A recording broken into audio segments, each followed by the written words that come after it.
विद्यार्थी मित्रांनो, आता आपलं 5.3 मधलं एकच गणित राहिलेलं आहे. 5.4 मधलं एकच गणित राहिलेलं आहे आणि ते घेण्यासाठी म्हणून मी या ठिकाणी ही काही माहिती या ठिकाणी तुम्हाला दिलेली आहे. तुम्ही म्हणाल सर हे काय आपला ड्रॉइंगचा तास आहे का? नाही, ड्रॉइंगचा तास नाही आहे, परंतु हे समजणं अत्यंत महत्त्वाचं आहे. म्हणून मी या ठिकाणी पहिल्यांदा समजावून देतोय आणि मग 5.4 मधलं ते गणित आहे ते आपण नंतर करू. आता आपण प्रत्येक जण लहानपणी किंवा आता सुद्धा आणि मोठेपणी सुद्धा पत्ते खेळणं चांगलं का वाईट हा प्रत्येकाचा विषय आहे. परंतु घरामध्ये आपण पत्ते या ठिकाणी वेगवेगळे गोष्टी करत असतो. या पत्त्याच्या प्रोबॅबिलिटीच्या माध्यमातून कशा पद्धतीने उपयोग होऊ शकतो हे इथं पाहणं महत्वाचं आहे. आता आपल्याला माहिती आहे की पॅक ऑफ 52 कार्ड्स आपण ज्यावेळेला बाजारातून पत्त्याचा डाव आणतो त्यावेळेला 52 आणि 2-3 कोरी पानं अशी 55 पानं आपल्याला या ठिकाणी मिळतात. घरी आले की आपण ते बघतो प्रत्येकाची पानं आहेत का आणि त्यानुसार मग आपला पत्त्याचा डाव व्यवस्थित आहे का याची खात्री आपण करत असतो.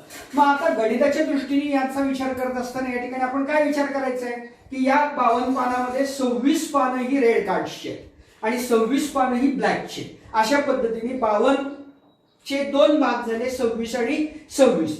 त्याच्यानंतर 26 रेड मध्ये या ठिकाणी 13 जे आहे ते हार्टचे कार्ड आहे आणि 13 डायमंडचे की ज्याला मराठीमध्ये आपण बदाम आणि चौकट म्हणतो. माझं काही ड्रॉइंग एवढं चांगलं नाही आहे, मला जेवढं जास्तीत जास्त चांगलं जमल तेवढं काढण्याचा मी प्रयत्न केलेला आहे. आणि जी ब्लॅक कार्ड्स आहेत त्या ब्लॅक कार्ड्स मध्ये या ठिकाणी 13 क्लब की ज्याला मराठीमध्ये आपण किलवर म्हणतो आणि 13 स्पेड की ज्याला आपण इस्पिक म्हणतो. अशा पद्धतीने एकंदर 52 पानाचा हा पत्त्याचा डाव तयार झालेला आपल्याला आढळून येतो.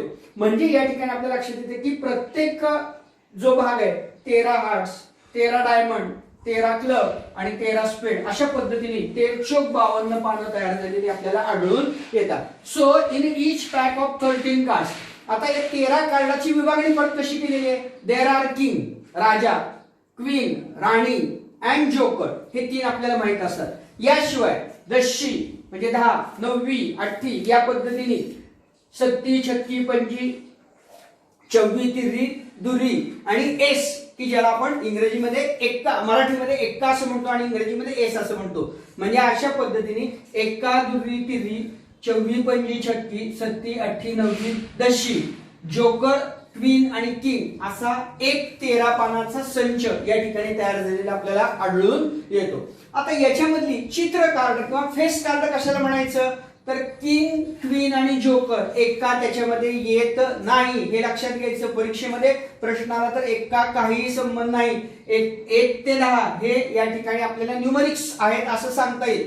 किंग, क्वीन आणि जोकर हे 3च फेस कार्ड आहेत की ज्याला मराठीमध्ये चित्र कार्ड असं म्हणलं जातं. आणि अशा पद्धतीने प्रत्येक पॅक मध्ये 3, इथं 3, बदाम मध्ये 3, चौकट मध्ये 3, किलवर मध्ये 3 आणि इस्पिक मध्ये 3 म्हणून 4 पॅक मध्ये एकूण 12 कार्ड ही फेस कार्ड चित्र कार्ड म्हणून ओळखली जातील. आणि राहिलेली जी 40 कार्ड आहेत ती कार्ड या ठिकाणी न्यूमरिक म्हणून या ठिकाणी ओळखली जातील. तर अशा पद्धतीने ह्या सगळ्या गोष्टी आपल्याला माहित असाव्यात म्हणून मी मुद्दाम कालच्या व्हिडिओमध्ये हे गणित मागं ठेवलं होतं एवढ्यासाठी की पहिल्यांदा या गोष्टी सगळ्या तुम्हाला समजणं अत्यंत गरजेचं आहे.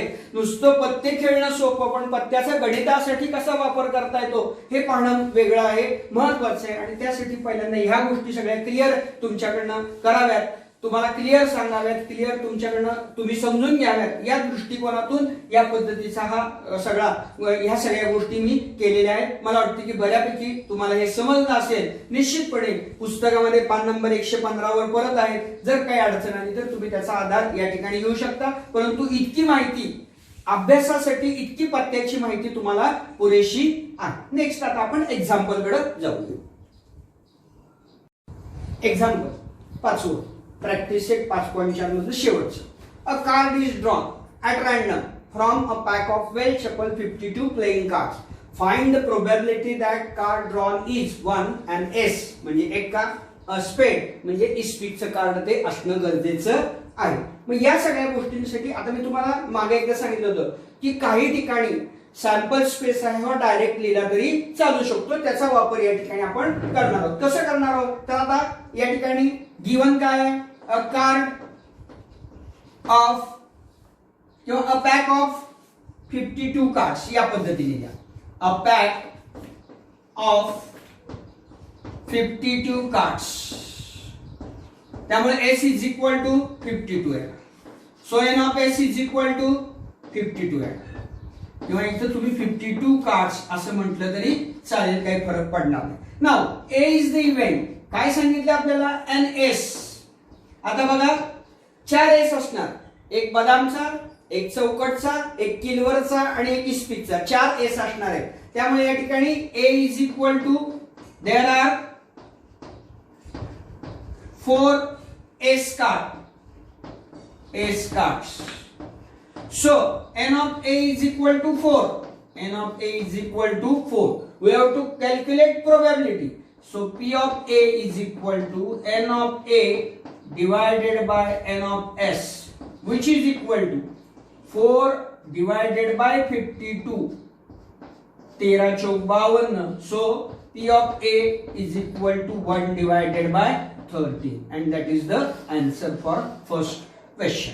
पहिल्या क्वेश्चनचं आन्सर या ठिकाणी आपल्याला मिळालं. मी तुम्हाला सांगितलं होतं एन ऑफ एस अंडरलाईन करून ठेवा, म्हणजे काय अडचण येणार नाही. आता दुसऱ्या अस्पेड म्हणजे निघणारा पत्ता हा स्पेड असला पाहिजे असं आपल्याला सांगितलं. आपल्याला माहिती आहे की सगळे जी कार्डची पॅक आहे ती 13ची आहे. त्यामुळे या ठिकाणी एन ऑफ एस तर आपण काढलेलं आहे. B is the event for card to be a spade. SPADE spade. Spade card. अशी किती कार्ड असणार? 13. So n of b is equal to 30. N of b is equal to 30. So P of b is equal to n of b divided by n of s, which is equal to 13 divided by 52. 13 K 13, 13 Chowk 52. So P of B is equal to 1 divided by 4, and that is the answer. या पद्धतीने या ठिकाणी ही दोन उत्तरं आपल्याला महत्त्वाची वाटतात परीक्षेच्या दृष्टीने. एक महत्त्वाचा प्रश्न म्हणून या ठिकाणी पाहणं गरजेचं आहे. 5.4 या ठिकाणी पूर्ण झाला. सर्वच्या सर्व 5.1, 5.2, 5.3 आणि 5.4 एकही गणित आपण या ठिकाणी सोडवायचं ठेवलेलं नाही आहे. सगळी गणित परीक्षेच्या दृष्टीने महत्त्वाची आहेत. आता आपण प्रॉब्लेम सेट 5 कडे या ठिकाणी जाणार आहोत. बघ प्रॉब्लेम सेट 5 त्यातलं पहिलं एमसीक्यू. त्यातलं पहिलं example, which number can not represent probability. खाली दिलेल्या नंबरपैकी कोणता नंबर प्रोबॅबिलिटी सांगू शकत नाही किंवा दाखवू शकत नाही. 2 डिवायडेड बाय 3. याचा जर आपण ऍक्च्युली आपल्याला सांगितलंय की प्रोबॅबिलिटीचं उत्तर लिहिताना ते एक तर या ठिकाणी डेसिमल पॉइंट मध्ये लिहा किंवा पर्सेंटेज मध्ये लिहा किंवा उत्तर त्याचं 1 असतं. हे 3 ऑप्शन्स आपल्याला माहित आहेत. आता या 3 ऑप्शनचा विचार करूया.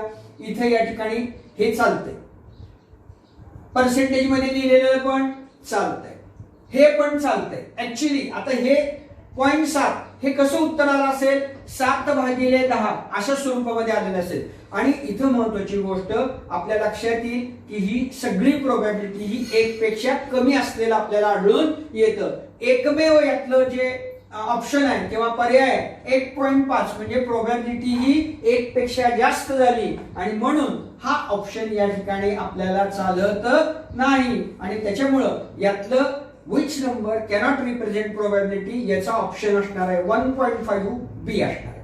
Next a die is roll. एक डाय रोल केलेली आहे.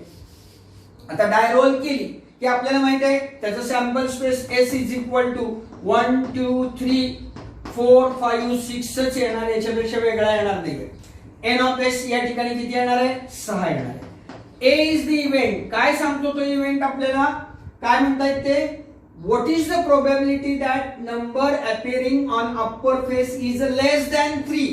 3 पेक्षा कमी नंबर तो असला पाहिजे. आता 1 2 आणि 3 4 5 6 मध्ये 3 पेक्षा कमी असणारा नंबर या ठिकाणी त्याचा जर विचार केला तर a इज इक्वल टू 1 2, कारण 3 आणि 3 पेक्षा मोठे नंबर आहेत, फक्त 1 आणि 2 लहानच आहेत. त्यामुळे n of a is equal to 2 आले. आता P of A, probability of event A, n of A divided by n of S, which is equal to 2 divided by 6, which is equal to 1 divided by 3 आणि त्याच्यामुळे पर्याय क्रमांक बी किंवा बी पर्याय हा यातला या ठिकाणी बरोबर येतो. अशा पद्धतीने ही दोन उत्तरं या ठिकाणी आपल्याला सांगता येतात, परीक्षेच्या दृष्टीने महत्वाची आहे.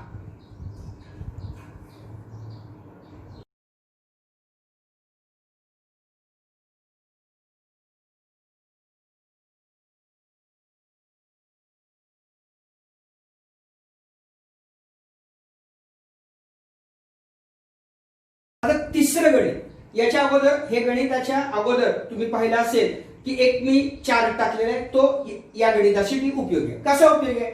What is the probability of the event that a number chosen from 1 to 100 is a prime number. म्हणजे या ठिकाणी एस किती आलं? S N of S direct लिहूया आपण 100, 1 ते 100. आता या 1 ते 100 मध्ये किती प्राईम नंबर आहेत हे जर त्या चार्ट वरनं पाहिलं तर N of A is equal to 25 numbers हे प्राईम नंबर आहेत असं आपल्या लक्षात येतं. त्यामुळे P of A is equal to N of A divided by N of S which is equal to 25 divided by 100. 25 एके 25, 25 चौक 100. So P of A is equal to 1 divided by 4 and that is the answer. त्यामुळे या ठिकाणी पर्याय number C आपल्याला आलेला आढळून येतो. त्यानंतर आता तुम्हाला इथे दिसेल डायरेक्ट पाचवं गणित, पण चौथं गणित घेणार आहे ते थोडंसं मोठं आहे म्हणून मी या ठिकाणी वाचून दाखवते. काय गणित आहे? There are 40 cards in a bag. एका बॅग मध्ये 40 कार्ड दिलेले आहेत. Each bearing a number from 1 to 40, 1 ते 40. One card is drawn at random. एका वेळेला एक कार्ड काढ. What is the probability that card bears a number which is a multiple of 5? मग आता या ठिकाणी आपण मगासारखंच n of s किती झालं? 1 ते 40 म्हणजे 40 त्या ठिकाणी सॅम्पल पॉइंट्स झाले. A is the event of getting card number which is a multiple of 5. मग आता 1 ते 40 मध्ये पहिला येणार 5, नंतर येणार 10, 15, 20, 25, 30, 35 आणि 40. आता अशी किती कार्ड आली? 1 2 3 4 5 6 7 आणि 8.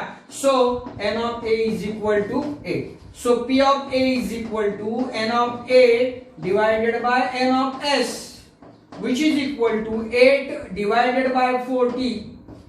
8 एके 8, 8 45. So P of A is equal to 1 divided by 5 and that is the answer. त्यामुळं या ठिकाणी मी लिहिलेलं नाहीये, त्यामुळं चौथ्याचं उत्तर ए या ठिकाणी आलेलं आपल्याला आढळून येतं. पर्याय ए 1/5 आपल्याला आलेला आढळून येतो. नंतरचे गणित पण परीक्षेच्या दृष्टीने महत्वाचं आहे. काय केलेलं आहे गणितामध्ये थोडंसं जर आपण पाहिलं तर n of A दिलेलं आहे 2.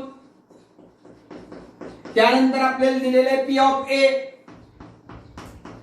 Is equal to 1 divided by 5 आणि विचारले आपल्याला n ऑफ s किती आहे ते विचारलेले आहे. आता आपल्याकडे फॉर्म्युला आहे P of A is equal to n of A divided by n of s.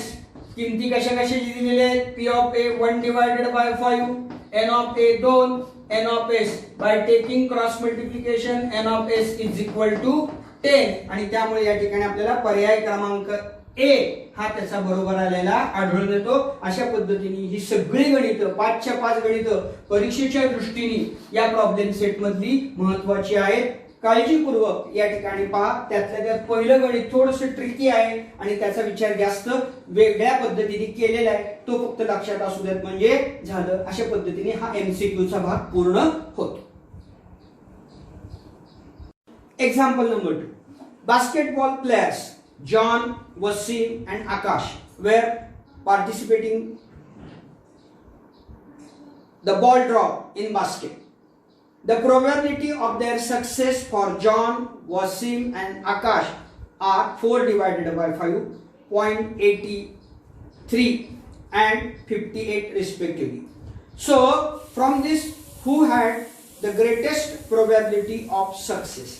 आता या ठिकाणी काय केलेलं आहे? प्रत्येकाची प्रोबॅबिलिटी दिलेली आहे, परंतु जॉनची दिलेली आहे ती फ्रॅक्शन मध्ये दिलेली आहे, वसीमची दिलेली आहे ती डेसिमल पॉइंट मध्ये दिलेली आहे, आणि आकाशची दिलेली आहे ती पर्सेंटेज मध्ये दिलेली आहे. आपल्याला काय करायचं, एका कोणत्या तरी युनिट मध्ये सगळ्यांची प्रोबॅबिलिटी आणायची आणि त्याच्या मॅग्निट्यूड वरून या ठिकाणी आपल्याला ठरवायची की कुणाची प्रोबॅबिलिटी जास्त आहे.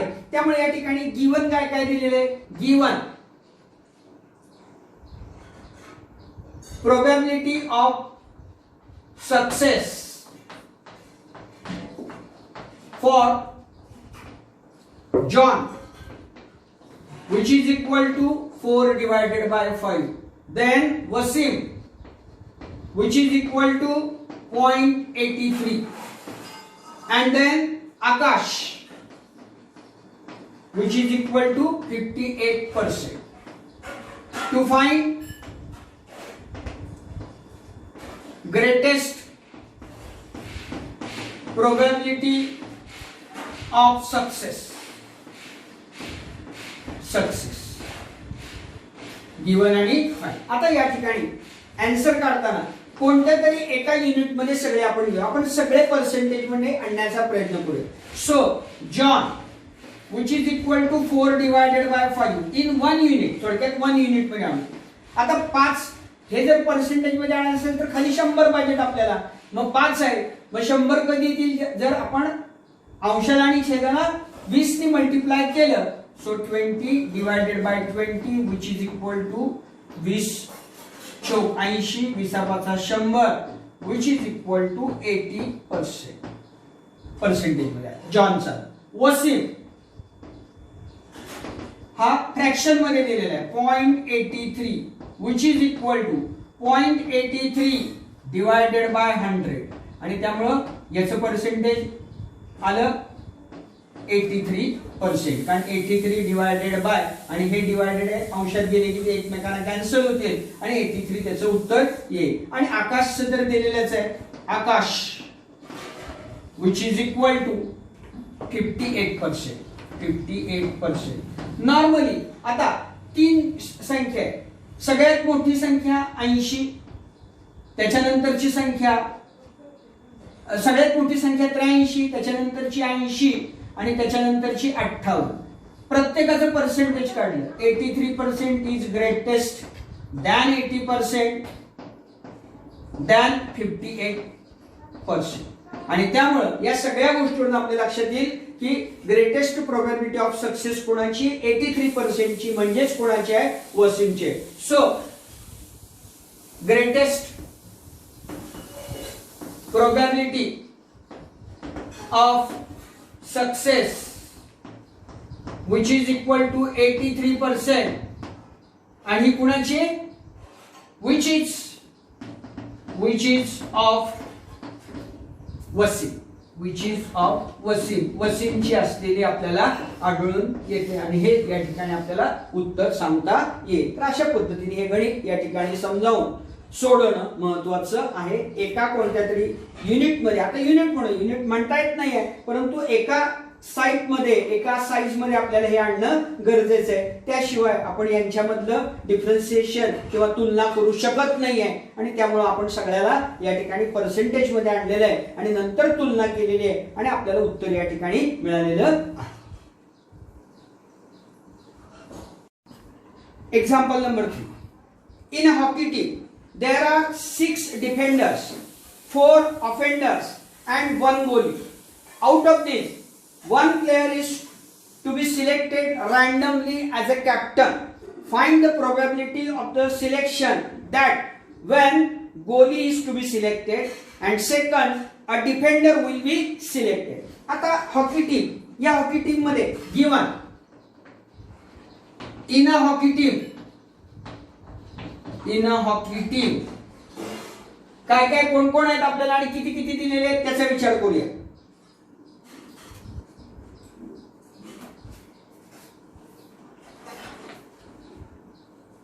Defenders is equal to 6. Then offenders which is equal to 4 and goalie 1. So therefore there are total 11 players. 11 players. Therefore, n of s is equal to 11. n of s is equal to 11. 1. A event काय सांगतो? Captain as a goalie will be selected. For captain, goalie is selected.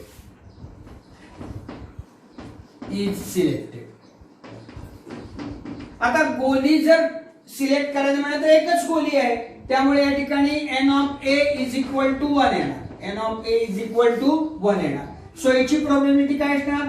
p of a is equal to n of a divided by n of s, which is equal to n of a 1 आला आणि n of s किती आहे?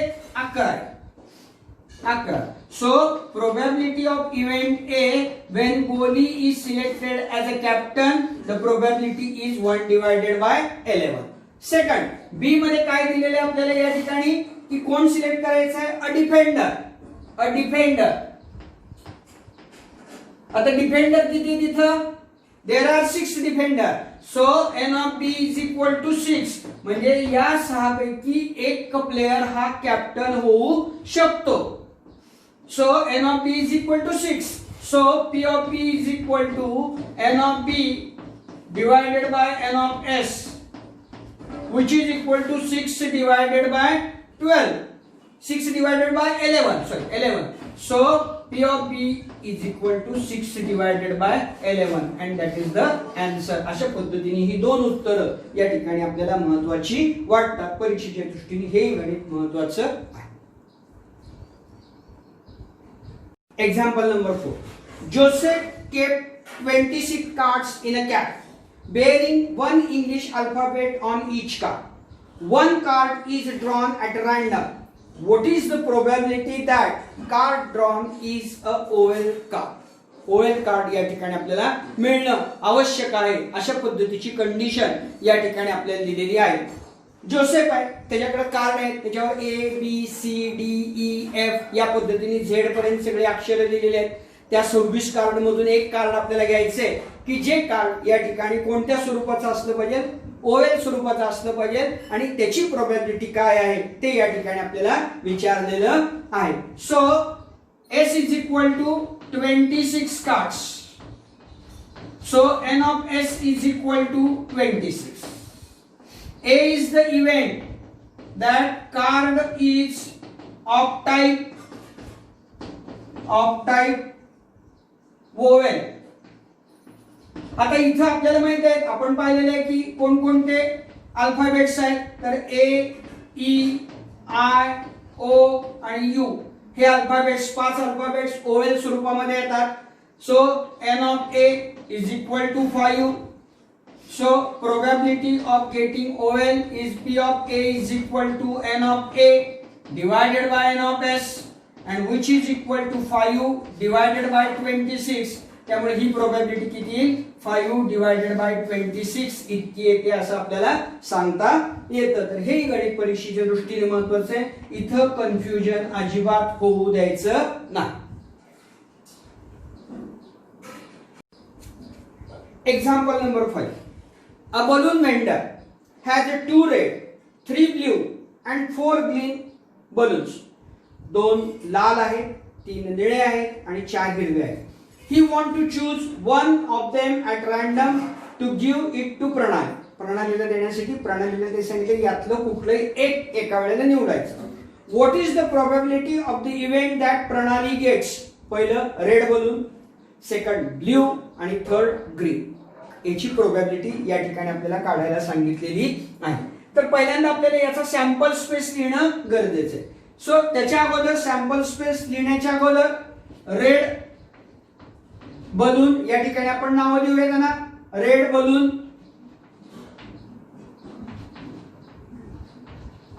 which is equal to R1 R2. कारण 2 red balloons आहेत. पहिल्याला R1 नाव दिलं, दुसऱ्याला R2 दिलं. त्यानंतर 3 ब्ल्यू बलून 3 आहे, त्यामुळे या ठिकाणी त्यांना नाव B1 B2 आणि B3 या पद्धतीने लिहूया. आणि नंतर काय 4 ग्रीन बलून 4 आहे, त्यांना आपण G1 G2 G3 आणि G4 या पद्धतीने नाव देऊया. ह्या सगळ्यांचा सॅम्पल स्पेस आहे. So S is equal to sample space काय झाला R1 R2 B1 B2 B3 G1 G2 G3 आणि G4. 1 2 3 4 5 6 7 8 9 n of S is equal to 9. A is the event. काय सांगितलंय red balloon, a red balloon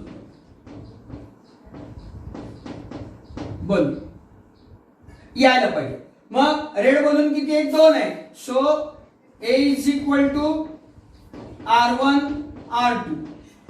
So n of A is equal to 2. N of A is equal to 2.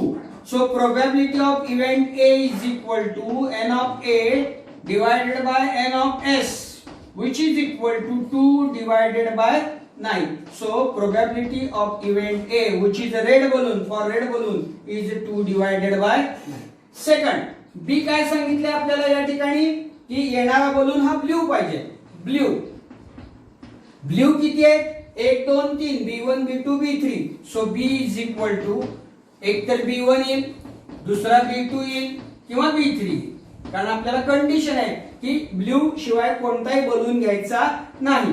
n of B is equal to 3. So P of B is equal to n of B divided by n of S, which is equal to 3 divided by 9, which is equal to, so P of B is equal to 1 divided by 3. हे दुसऱ्याचं उत्तर झालं. आणि तिसरं या ठिकाणी C काय दिलेलं आपल्याला green balloon. Colour of the balloon is green. जर ग्रीन असेल तर या ठिकाणी त्याचा इव्हेंट काय काय येणार आहे त्याच्यामध्ये G1 G2 G3 आणि G4. कारण 4 बलून्स या ठिकाणी आपल्याला दिलेले आहेत. So n of C is equal to 4. So P of C is equal to n of C divided by n of S, which is equal to 4 divided by 9. So P of C is equal to 4 divided by 9. And finally, so probability of Pranali getting red balloon is 2 divided by 9. Blue balloon is 1 divided by 3 and green balloon is 4 divided by 9. इतकं उत्तर दिलं की या ठिकाणी कोणताही problem येणार नाही. अशा पद्धतीने हे पण गणित महत्त्वाचं आपल्याला सांगता येतं. Example number 6. A box contains 5 red, 8 blue and 3 green pens. Rutuja wants to pick a pen at random. कोणताही कलर चॉईस नाहीये, कोणताही पेन ती उचलू शकते. What is the probability that the pen is blue? आणि आता आपल्याला सांगितले की तिने उचललेलं पेन हे ब्ल्यू असलं पाहिजे. याची प्रोबॅबिलिटी काय असू शकेल. So S is equal to S मध्ये काय येणार या ठिकाणी जर त्याचा याच्यामध्ये आपण कर्ली ब्रॅकेट मध्ये लिहिलं तर 5 red plus 8 blue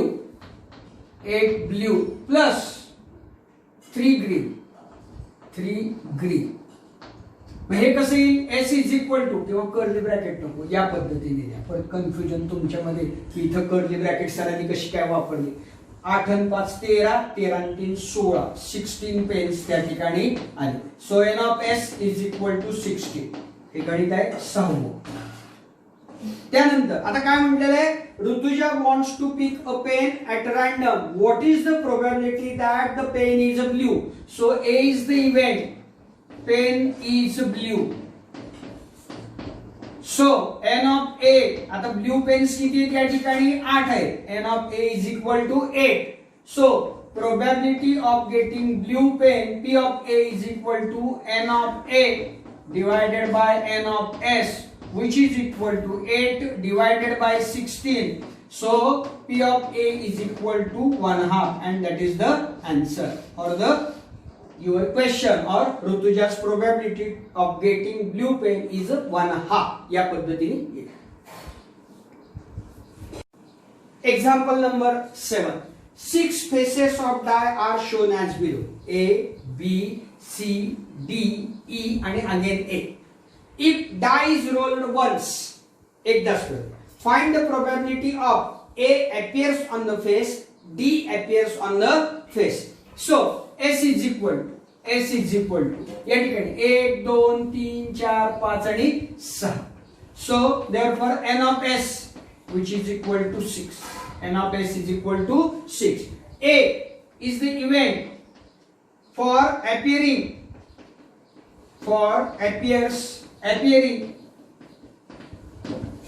A on the face, A on the upper face. एकदा हा A येऊ शकतो, एकदा हा येऊ शकतो, म्हणून A is equal to A, A. So n of A is equal to 2.